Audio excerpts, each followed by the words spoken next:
Can't do it, sorry. Just can't do it. My dear friends, it's such a privilege to be here amongst these children today because I see them as our next generation.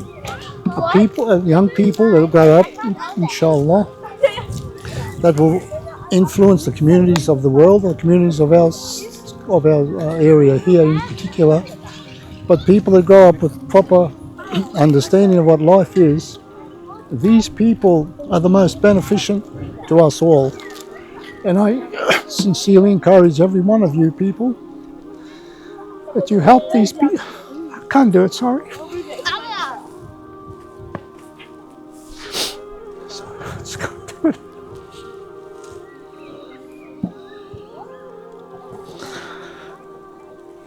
To me, the future has so much to offer for those people that want to make a sincere offering towards it, because we don't have a complete understanding of what this life is all about.